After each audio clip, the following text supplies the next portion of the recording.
অনেক কথা বলেছো। তোমার জন্য আমি গরম গরম খাবার এনেছি। তা তো তুমি আগে একই সবার আমি বলো তো তুমি আমার জন্য কি উত্তম খাবারটা নিয়ে এসেছো? আরে তোমার জন্য কি উত্তম উত্তম খাবার এনেছি জানো? দিয়া বাজা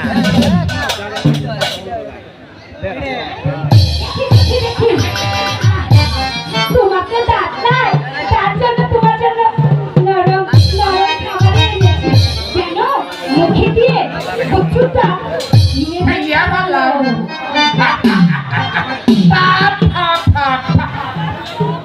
হ্যাঁ হ্যাঁ আমি থাকতে বলি তুমি যে আমার কথা ভালো খাস।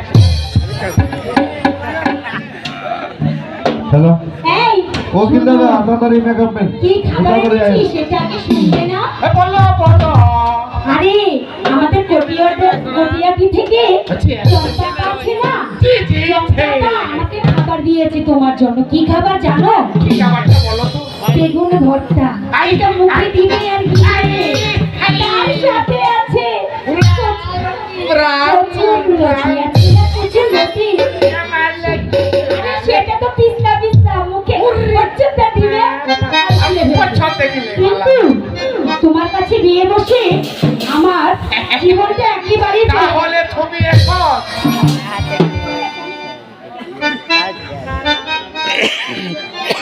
তুমি জানো আমি তোমার আজকে 15 দিন হয়েছে বিয়া করছি।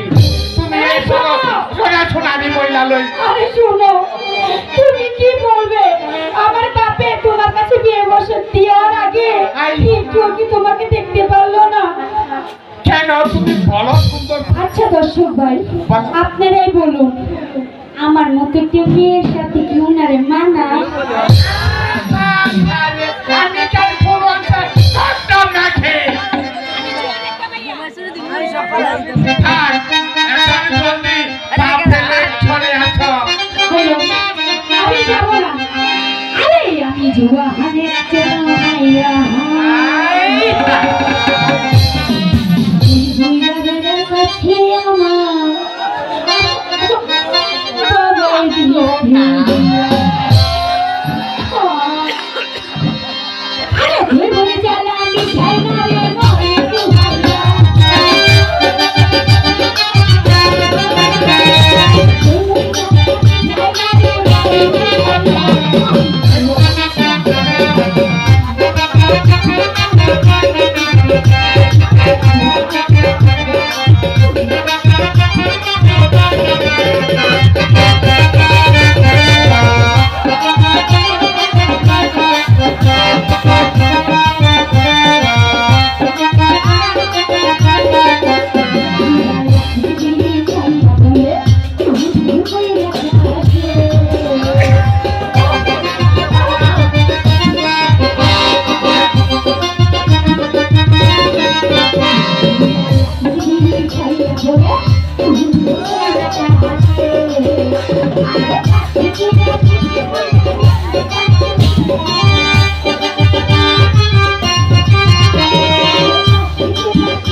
শোনো,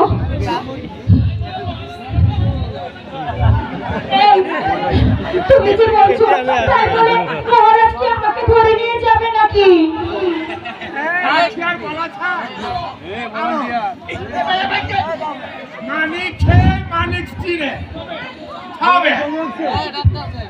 তুমি যদি তোমার এই সুন্দর নাকের আগাটা কেটে ফেলো বাবা বলে কি?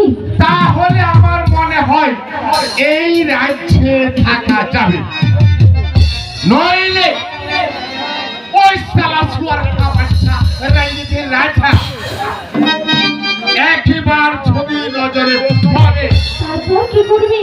তাহলে আমার কানে এই শোনো, আমি তোমাকে একটি কথা বলি,